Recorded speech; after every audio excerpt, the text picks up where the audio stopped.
Assalamualaikum warahmatullahi wabarakatuh. Yang kami hormati Ibu Dini Soehartini selaku dosen mata kuliah manajemen proyek. Di sini kami akan mempresentasikan hasil dari kerja kelompok kami aplikasi pemesanan villa yang bernama Stay Co menggunakan monday.com.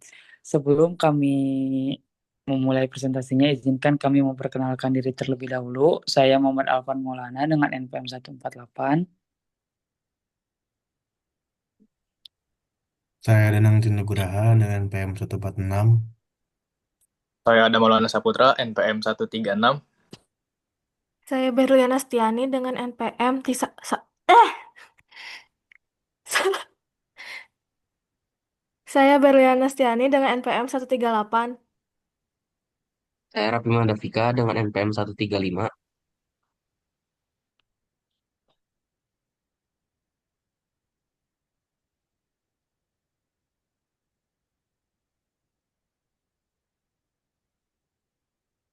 Lalu di sini ada pemilihan tools yang akan dibacakan oleh Berliana Stiani.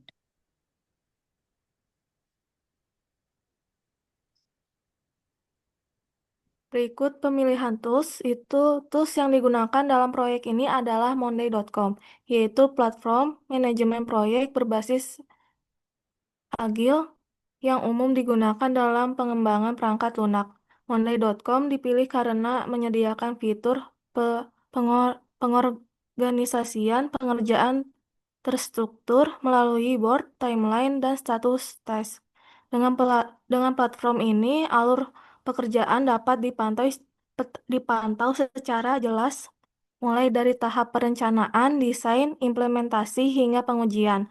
Selain itu, monday.com memiliki tampilan visual yang sederhana dan mudah digunakan, sehingga memudahkan pembagian tugas, penjadwalan, serta pelacakan progres proyek secara real-time.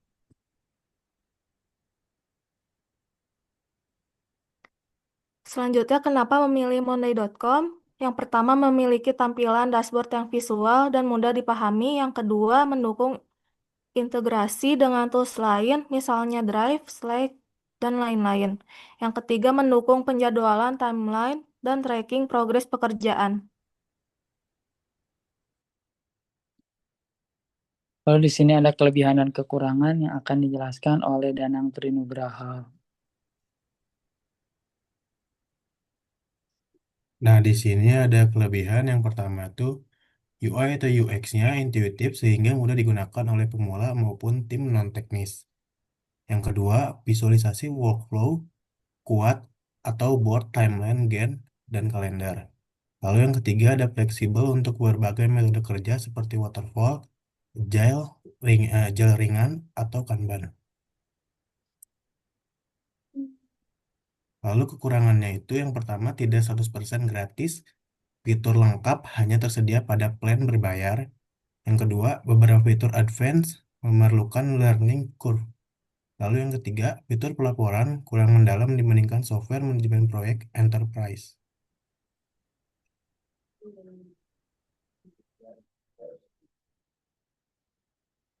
Nah, di sini ada simulasi yang akan dibacakan oleh Adam Maulana Saputra. Kemudian di sini ada simulasi. Jadi pada simulasi penggunaan bandai.com ini seluruh aktivitas proyek dicatat dalam bentuk task pada board. Setiap task memiliki informasi berupa deskripsi pekerjaan, penanggung jawab, status, dan juga tenggat waktu. Selama proses pengembangan, task diperbarui statusnya dari to do, in progress, hingga done sesuai progres yang dicapai. Melalui tampilan ini, alur kerja dapat dipantau dengan mudah dan memungkinkan kolaborasi serta pelaporan progres secara real time.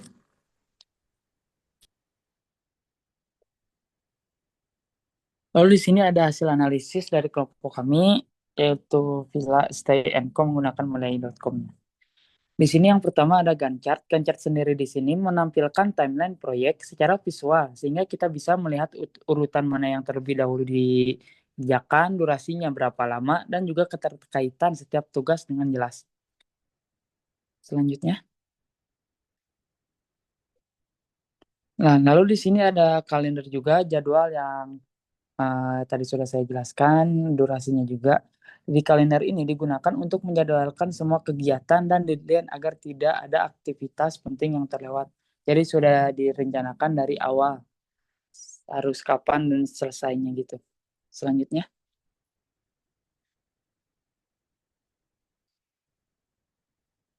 nah, hasil analisis penggunaan monday.com ini, pada penggunaan monday.com, seluruh kegiatan dipetakan ke dalam bentuk jadwal melalui tampilan kalender dan Gantt chart. Pada tampilan kalender, setiap tugas ditampilkan sesuai tanggal mulai dan selesai, sehingga memudahkan melihat alur pelaksanaan dari tahap perencanaan, perancangan sistem, implementasi, pengujian, hingga dokumentasi dan deployment. Sementara itu, tampilan Gantt chart menunjukkan durasi pengerjaan ketergantungan tugas, serta penanggung jawab dari aktivitas sehingga proyek dapat dipantau secara lebih terstruktur. Melalui kedua visualisasi tersebut, proyek dapat dikelola dengan lebih sistematis, terkoordinasi, dan terukur. Karena setiap tugas memiliki waktu pengerjaan yang jelas, serta dapat dilacak status penyelesaiannya. Dengan demikian, Monday.com membantu memastikan alur pengembangan sistem berjalan sesuai timeline dan meminimalkan potensi keterlambatan dalam proses penyelesaian proyek.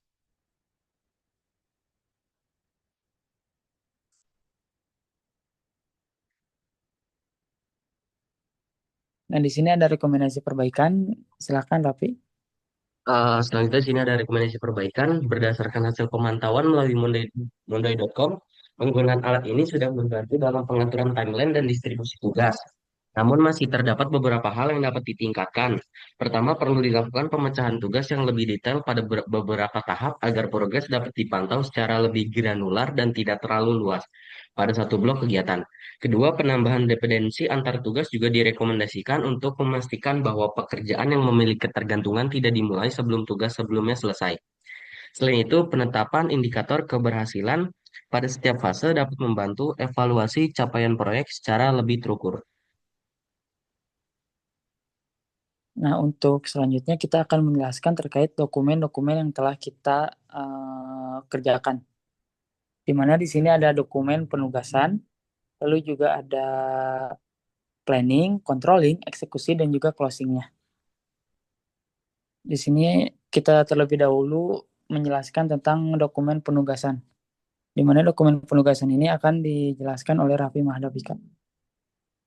Di sini tuh ada dokumen penugasan, yang dimana dokumen penugasan ini adalah semacam kayak surat tugas atau perintah yang diberikan dari direktur kepada beberapa orang untuk mengisi beberapa posisi seperti Danang sebagai pemilik proyek, Berliani sebagai manajer proyek, Raffi sebagai analis sistem, Alvan sebagai UX designer, dan Adam sebagai programmer. Selanjutnya di sini juga ada dokumen dengan nama planning WBS, di mana dokumen ini itu berguna untuk untuk membuat rincian pekerjaan yang nanti akan kita lakukan. Selanjutnya juga di sini ada penugasan tim proyek. Eh, di sini juga dijelaskan lebih jelas bagaimana tanggung jawab dan wewenangnya. Dan di sini juga ada jadwal proyek yang dimana ini itu adalah planning atau perkiraan jadwal proyek di mana kita memulainya pada tanggal 25 bulan November dan berakhir di tanggal 12 bulan 1 2026. Mungkin cukup sekian penjelasan dari saya. Akan dilanjut oleh teman saya. Nah, di sini saya akan menjelaskan tentang file plan yang 04, yaitu RAB. Nah, di RAB sendiri, total anggaran proyek kami adalah 14.330.000 dengan komposisi terbesar untuk implementasi front-end dan juga back-end masing-masing sebesar 2.800.000. Ditambah biaya kebutuhan lain seperti konsumsi 1 juta rupiah dan biaya tidak terduganya yaitu 2 juta rupiah. Selanjutnya,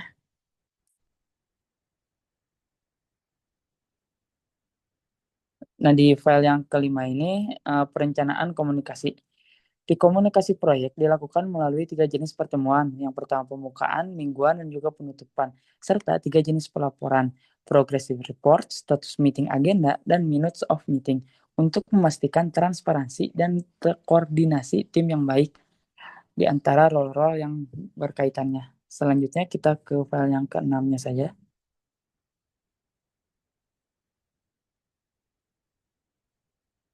Nah, ini perencanaan manajemennya. Dokumen perencanaan manajemen proyek ini merupakan komprehensif yang mencakup ruang lingkup. 5 area utama. Yang pertama itu ada analisis, lalu ada desain UI UX, pengembangan, pengujian, dan juga implementasi.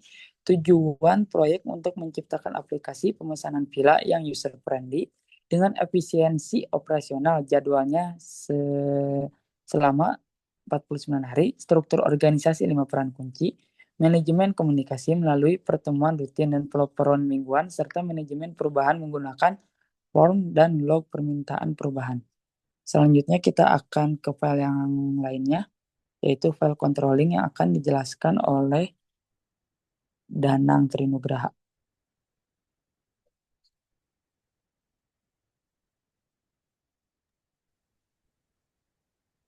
Nah, pada file controlling 1 ini menjelaskan tabel penelusuran aktivitas dalam bentuk tabel seperti kolom deskripsi aktivitas, jadwal perencanaan yang dibagi menjadi mulai, selesai, dan durasi. Lalu ada kolom jadwal aktual yang dibagi mulai, selesai, dan durasi. Dan kolom jadwal target yang dibagi menjadi mulai, selesai, dan durasi. Contohnya seperti ada nomor 1, identifikasi masalah proses booking villa yang dimulai tanggal 25 November 2025 dan selesainya di tanggal 2 Desember 2025 dan berdurasi 7 hari. Boleh next, Pi?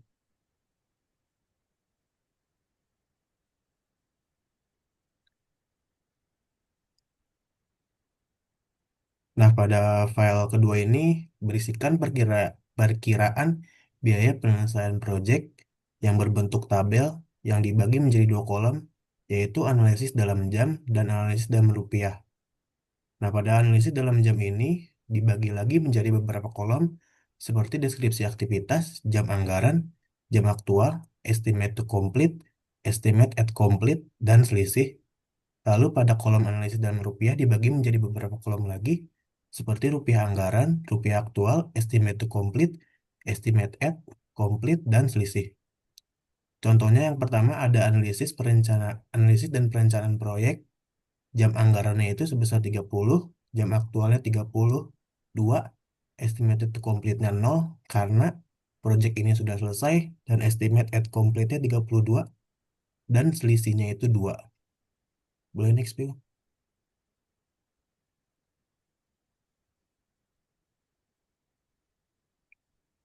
Nah, pada file yang ketiga ini berisi laporan kemajuan proyek atau Project Progress Report yang berisi yang pertama status proyek berada pada status selesai atau komplit, seluruh aktivitas utama telah dilaksanakan dan diselesaikan sesuai dengan target akhir proyek. Lalu yang kedua ada hasil atau deliverables dan milestone berisi tabel yang dibagi menjadi beberapa kolom seperti deskripsi, tanggal perencanaan, mulai dan selesai, tanggal aktual, mulai dan selesai. Seperti contohnya pada baris pertama analisis dan perencanaan proyek yang dimulai tanggal 26 November 2025 dan selesai tanggal 2 Desember 2025. Lalu tanggal aktualnya itu 26 November 2025 dan selesainya itu tanggal 30 Desember 2025. Mungkin cukup sekian penjelasan dari saya. Nextnya bisa dilanjutkan oleh Adam Maulana Saputra. Ya, kemudian untuk kontrol 4, di sini ada dokumen formulir permintaan perubahan. Jadi dokumen ini digunakan untuk mencatat dan menyetujui perubahan kecil pada proyek aplikasi pemesanan villa atau Stay & Co. Perubahan yang diusulkan bersifat administratif, yaitu penyesuaian pada dokumentasi akhir proyek terkait keterangan durasi aktual dan tanggal penyelesaian laporan akhir. Perubahan ini tidak memengaruhi fungsi sistem, ruang lingkup, proyek, jadwal, maupun biaya. Jadi permintaan perubahan ini, seperti yang kita lihat, ini diajukan oleh Danang Trinugraha dan diterima serta disetujui oleh manajer proyek. Karena bertujuan menyesuaikan dokumen dengan kondisi pelaksanaan proyek yang sebenarnya serta mempermudah evaluasi dan arsip proyek. Boleh dilanjut Mas Rafi. Kemudian untuk dokumen controller 5, jadi dokumen ini merupakan daftar permintaan perubahan proyek aplikasi pemesanan villa Stay & Co yang digunakan untuk mencatat permintaan perubahan selama proyek berjalan. Isinya ini mencatat satu perubahan berupa penyesuaian dokumentasi akhir proyek agar sesuai dengan realisasi waktu pelaksanaan tanpa mengubah ruang lingkup biaya dan fungsi aplikasi. Di sini tercatat untuk CR01 yaitu penyesuaian dokumentasi akhir proyek berupa pembaruan durasi aktual dan tanggal penyelesaian agar sesuai dengan realisasi pelaksanaan proyek tanpa mengubah ruang lingkup, biaya, dan juga fungsi sistem aplikasi yang diusulkan oleh Danang Trinugraha pada tanggal 29 Desember 2025 dan disetujui juga pada tanggal 29 Desember 2025. Boleh dilanjut. Kemudian ada dokumen controller 6. Jadi dokumen ini adalah catatan pertemuan proyek aplikasi pemesanan villa Stay & Co yang mencatat hasil rapat evaluasi akhir proyek pada tanggal 29 Desember 2025. Jadi isinya ini meliputi agenda rapat, isu yang dibahas, serta rencana kegiatan lanjutan terkait finalisasi dokumentasi, persetujuan laporan, dan penutupan proyek. Dokumen ini juga memuat pihak yang terlibat dan persetujuan sebagai tanda bahwa proyek telah selesai. Oke, boleh dilanjut lagi.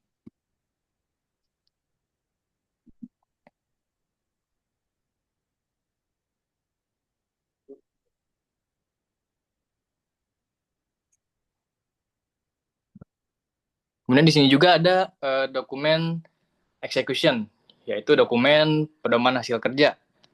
Ini digunakan untuk menilai apakah hasil pekerjaan proyek Stay & Co telah sesuai dengan ruang lingkup, jadwal, dan juga anggaran yang ditetapkan. Hasil evaluasi ini menunjukkan bahwa seluruh pekerjaan pada hasil kerja pertama dan kedua telah sesuai dengan skop dan jadwal. Dari sisi anggaran, hasil pertama berada sesuai anggaran. Sedangkan pada kedua terdapat sedikit penambahan biaya untuk mendukung penyusunan dokumentasi proyek. Jadi secara keseluruhan dokumen ini membuktikan bahwa proyek berjalan dengan baik dan terkontrol dengan penyesuaian anggaran yang jelas dan dapat dipertanggungjawabkan. Oke, selanjutnya akan dijelaskan oleh rekan saya. Untuk closing sendiri di sini semuanya akan dijelaskan oleh rekan saya Berliana Setiani. Silahkan.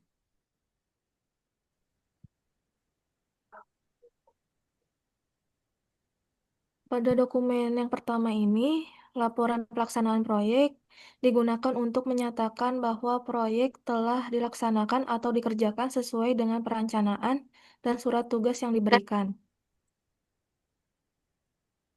Selanjutnya,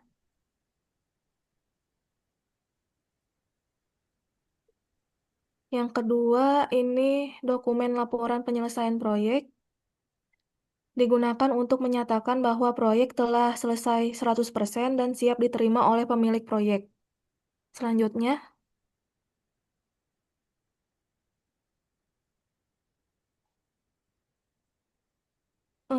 dokumen berita acara penyelesaian proyek berfungsi sebagai bukti serah terima dan kesepakatan bersama antara pelaksanaan proyek dan pemilik proyek.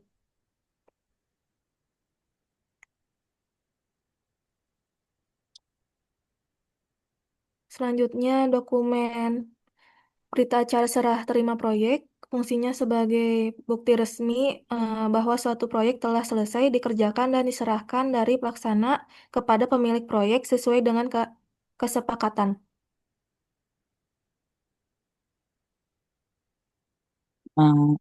Mungkin hanya demikian presentasi dari kelompok kami, kelompok Stay&Co mengenai aplikasi Stay&Co menggunakan analisisnya menggunakan monday.com. Semoga aplikasi ini bisa menjadi solusi yang bermanfaat untuk mempermudah proses booking villa secara digital. Terima kasih atas perhatiannya. Wassalamualaikum warahmatullahi wabarakatuh. Assalamualaikum warahmatullahi wabarakatuh. Sebelumnya, perkenalkan nama saya Danang Tindugraha dengan PM 065 123 146. Perkenalkan, nama saya Raffi Mahdafika dengan NPM 065 123 135. Di sini kami mewakili kelompok kami untuk mendemonstrasikan aplikasi yang telah kami buat yang bertemakan pemesanan pila dengan nama STNCO. Untuk lebih lanjutnya bisa kita runningkan programnya. Pada halaman pertama di sini terdapat halaman login yang dimana jika si user sudah memiliki akun bisa memasukkan email atau nomor telepon dan memasukkan passwordnya. Karena di sini belum mempunyai akun, kita bisa mengklik button daftar untuk meregistrasi dan memasukkan nama lengkap, nomor telepon, email,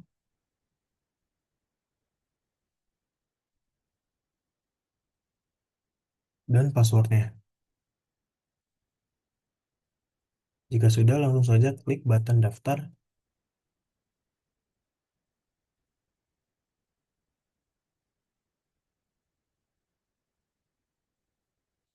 Jika sudah mengklik button daftar, user akan diarahkan ke halaman homepage. Pada halaman homepage ini terdapat daftar pila yang dimiliki oleh dari semua owner. Di sini juga ada fitur penginapan populer di puncak. Fitur ini digunakan untuk memfilter pila mana yang masuk ke dalam pila populer. Di sini terdapat fitur mulai pencarian yang dimana isinya terdapat fitur terdekat dari lokasi Anda yang akan menampilkan pila mana eh, yang jaraknya paling dekat dari lokasi Anda. Di sini terdapat pila Agave, pila Raya, dan lain-lain. Di sini juga kita memiliki fitur kategori seperti kolam renang, halaman luas, meja biliar, pila besar, ataupun pila kecil. Di sini juga terdapat fitur favorit yang dimana jika user mengklik button love, eh, pila pila tersebut akan masuk ke halaman favorit. Kita juga bisa menghapusnya. Lalu di sini ada fitur pesan yang dimana jika user perlu mengechat si owner atau berkomunikasi dengan owner bisa lewat pesan. Di sini kita akan coba berkomunikasi dengan owner.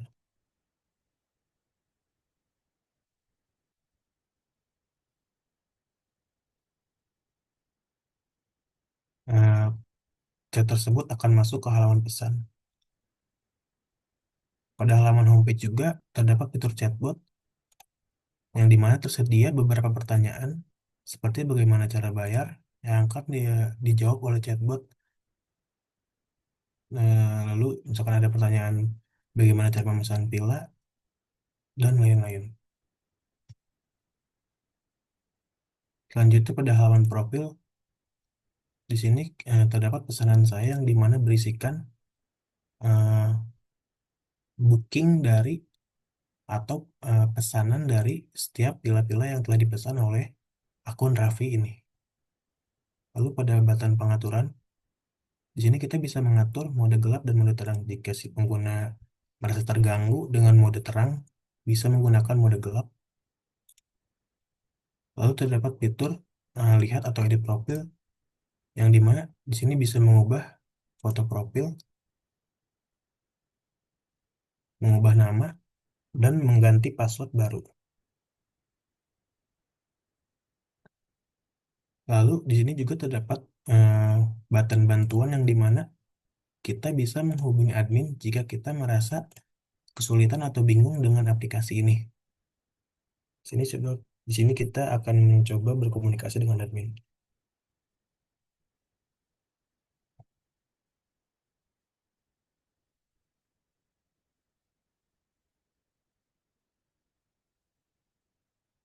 Lalu di sini kita akan mencoba memesan dari salah satu pila yang tersedia di halaman homepage. Di sini kita akan mencoba memesan pila cemara. Nah, pada halaman detail ini terdapat harga weekday dan weekend yang dimana harga weekday itu 1,3 juta dan harga weekend itu 3,5 juta. Di sini juga ada button lihat ulasan untuk melihat siapa saja yang telah memberi ulasan dan ulasannya baik ataupun buruk. Seperti pemberian rating, di sini terdapat Danang yang memberikan rating 5 dan memberikan ulasan parkirannya luas, rekomen banget. Lalu di sini juga ada button lihat Google Maps yang dimana jika diklik akan masuk ke browser ataupun ke Chrome yang langsung menampilkan maps dari si Villa Cemara ini. Di sini kita akan memilih tanggal bookingnya. Misalkan kita ingin memilih tanggal 17 dan 18. Tanggal check-in-nya 17 dan tanggal check-out-nya 18. Karena ini termasuk hari weekend, maka harganya akan 3,5 juta. Kita juga bisa nampilnya misalkan kita tanggal 17 check-in-nya, check-out-nya tanggal 19. Berarti tinggal ditambahkan saja 3,5 juta ditambahkan 1,3 juta.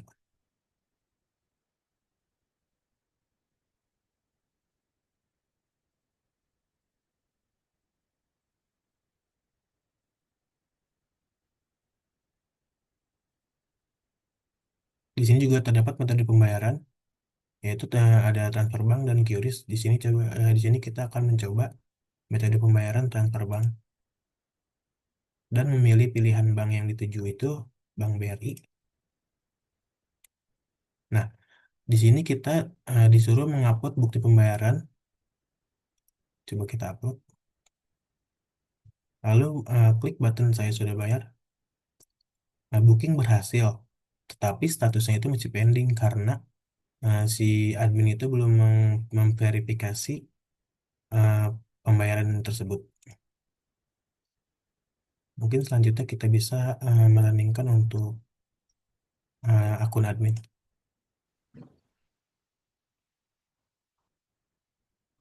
Pertama-tama di sini kita masukkan email dengan nama admin@stayco.com dan passwordnya kemudian jadi kita masuk login untuk masuk ke dashboard admin.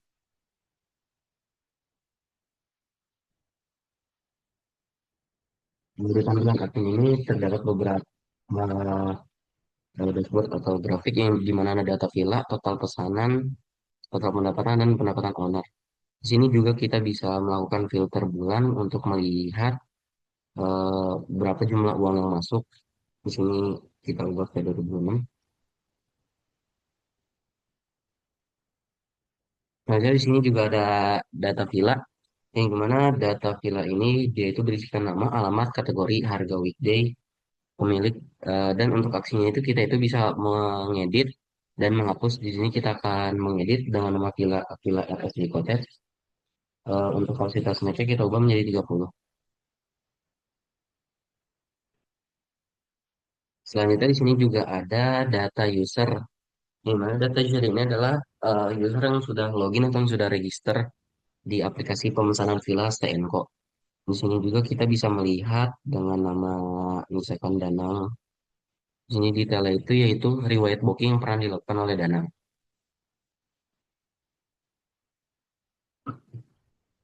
Selain itu di sini juga bisa melakukan ban dan blokir akun. Di sini juga ada fitur untuk booking pembayaran atau di sini agak error sedikit. Mungkin di sini kita harus merefreshnya ya.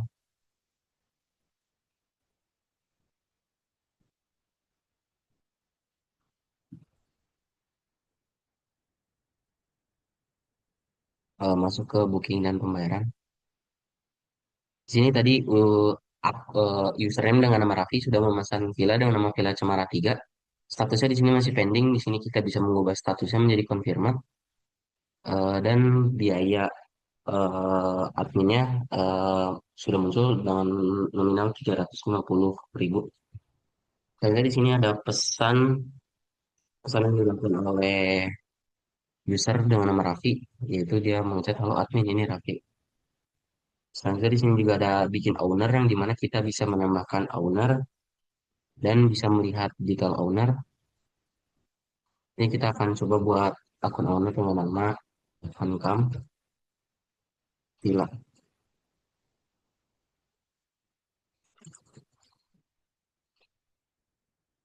Terus emailnya itu hankam 123 at gmail.com.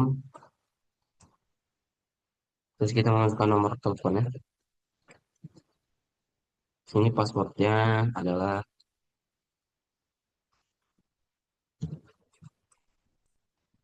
hankam 123. Selanjutnya kita akan simpan dan nama owner dengan nama Villa Hankam sudah berhasil dibuat. Mungkin cukup sekian menjelaskan fitur yang tersedia di owner. Kita balik lagi ke fitur selanjutnya yaitu yang ada di owner. Mungkin cukup sekian yang ada di admin. Nanti kita akan logout.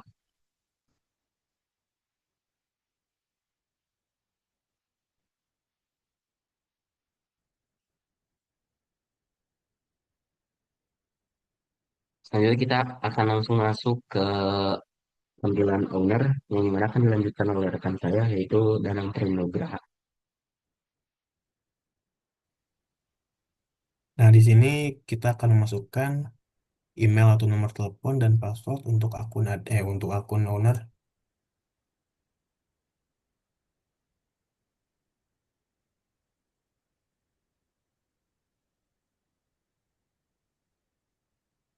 Lalu mengklik button login yang akan langsung diarahkan ke halaman dashboard owner itu sendiri. Pada halaman dashboard ini, di sini terdapat total pendapatan untuk bulan ini, total booking untuk bulan ini, dan total villa yang terdaftar. Kita juga bisa memfilter bulan seperti jika kita ingin memfilter bulan pada bulan 12 dan tahun 2025, maka total pendapatannya akan berubah. Di sini untuk bulan Desember 2025 untuk akun owner ini pendapatannya sebesar 1,3 juta 50.000 dan total bookingnya hanya satu. Lalu kita kembalikan pada bulan Januari 2026. Nah, lalu selanjutnya kita akan mengklik untuk halaman villa. Halaman villa sendiri di sini terdapat villa-villa yang terdaftar pada akun owner ini, seperti Villa Cemara, Villa Awan, dan lain-lain. Di sini juga kita dapat menambahkan villa baru dengan mengisi form seperti nama villa, deskripsi, kapasitas, harga weekday, harga weekend, dan lain-lain. Lalu untuk link Google Maps sendiri, di sini kita harus mencantumkan link Google Maps yang terdapat latitude atau longitude-nya. Karena jika tidak ada latitude atau longitude-nya, kita harus mengisi manual untuk si form latitude dan longitude-nya. Jika jika ada pada linknya, kita tidak harus mengisi lagi.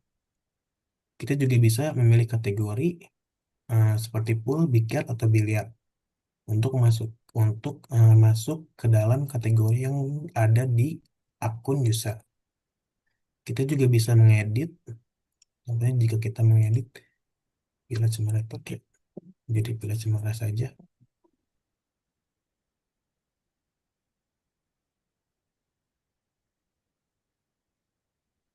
Nah, Villa Cemara 3 tadi sudah berubah nama menjadi Villa Cemara. Di sini juga kita bisa menghapus villa.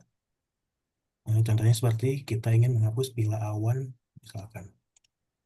Nah, untuk Villa Awan sudah berhasil dihapus dan sudah hilang dari daftar villa saya. Lanjut ke halaman pesan. Di sini berisikan pesan dari si user. Karena tadi akun Raffi sudah berkomunikasi atau mengechat akun owner ini, maka chat dari Raffi akan masuk ke halaman pesan ini dengan pesan "Halo, ini Raffi." Kita juga bisa membalasnya.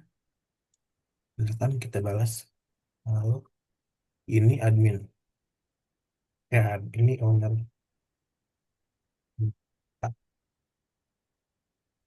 Itu 15. Selanjutnya pada profil juga terdapat edit profil yang dimana di sini kita bisa mengubah foto profil, mengubah nama, nomor telepon, dan mengubah password baru. Lalu yang terakhir terdapat booking yang dimana di sini berisikan riwayat booking dari si user. Misalkan contohnya satu, seperti si akun user Raffi tadi sudah membooking Villa Cemara 3 untuk tanggal 17 sampai 18 yang dimana untuk total harganya itu 3,5 juta. Nah, untuk pendapatan bersih owner ini karena dipotong admin 10%, maka si owner 4 akan mendapatkan uang sebesar 3,1 juta 50 ribu. Mungkin cukup sekian untuk penjelasan dari akun owner. Dulu saja. Mungkin cukup sekian penjelasan dari kami. Kurang lebihnya mohon maaf. Wabillahi taufiq wal hidayah. Wassalamualaikum Wassalamualaikum warahmatullahi wabarakatuh. warahmatullahi wabarakatuh.